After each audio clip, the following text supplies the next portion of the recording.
All right, so let's get over number 5 here. Hendon Hooker.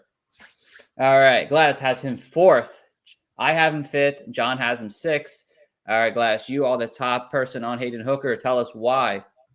Okay, if Hooker, and I understand he's 25 years old, and he'll probably be 26 going into his rookie year. And I also understand that he had a torn ACL like in late November, so he's still, there are those concerns about that. But once at Tennessee, he was a baller and he improved every year. Tennessee, he was probably the front runner for the Heisman this year had he not gotten injured. He what was his rushing stats were obscene for last year. Yeah, they were just 104 for 430. Ridiculous. Yeah. So he is the epitome of the legitimate.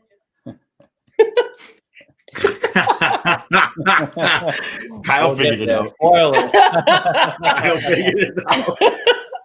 Of the legitimate dual threat quarterback, right? He has arm talent. So I understand the smoke is that he worked in that Tennessee offense, which like just spread everyone out right, and they went down, and so. But you still have to go through progressions during that. You still have to get rid of the ball fast during that. I'm not as concerned about that as I am concerned about the ACL tear. But I think that out of all, it would be Richardson and then him as your legitimate dual threat quarterbacks who actually can deliver the ball too. And I think that deserves top 5 over what's his face. But yeah. But I just his stats are just, I don't know how you can say 27 touchdowns, 2 interceptions, 430 rushing yards, 5 touchdowns. And just because of the system that he was in college, that he's not going to be able to perform at the NFL level. I think that and his age, of course, are like the main things against him. And that Tennessee system is an abnormality towards the NFL system, but it doesn't mean that he won't be able to transfer the talents that he has to an NFL system. And I think that he's getting a bad rap on that. Right. The quarterback, by the way, is Carson Strong from Nevada. I apologize. Carson Strong. That's who I see as kind of. Yeah. Glad you said a lot of great things. I mean, for me, the things that are concerning, that's why I have him 5th overall, is mostly because obviously the age. He's 25 years old. He's coming off an ACL injury.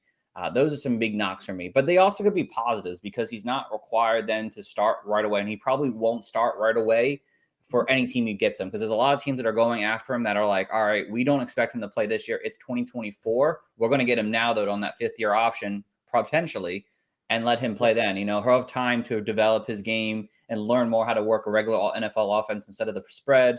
I mean, he has the mechanics. He's got the big hands. He's got the footwork. He's got a fantastic touchdown-interception ratio. He's got the big arm, can make all the throws in the NFL.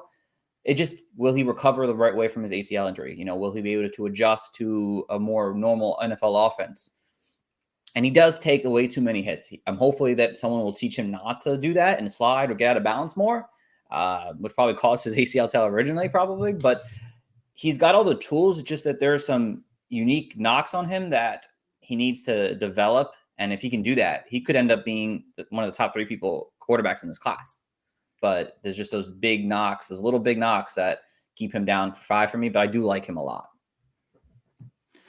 Yeah, this one sucks because Hendon Hooker to me is like, it's one of those things where everything on film, everything on paper, everything sounds like you do the stats, you do he balled out against Alabama. He checks every box you need. Like this is perfect, right? In my mind.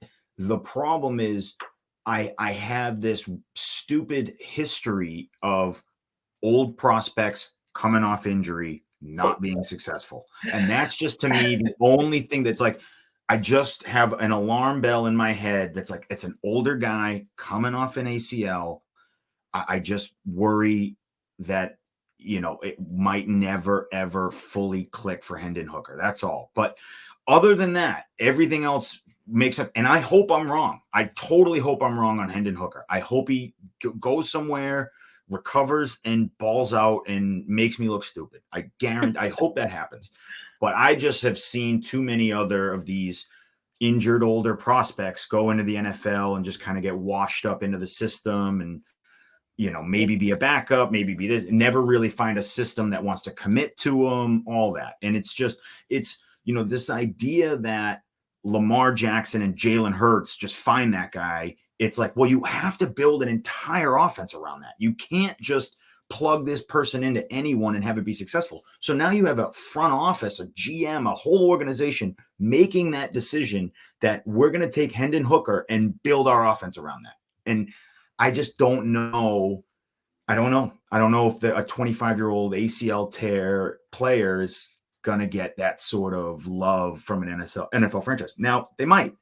2 years from now, I could be totally wrong. And I hope I am. But that's my only fear with Hendon Hooker. Stats are great. Film is awesome. Beat up on Alabama. Like everything else.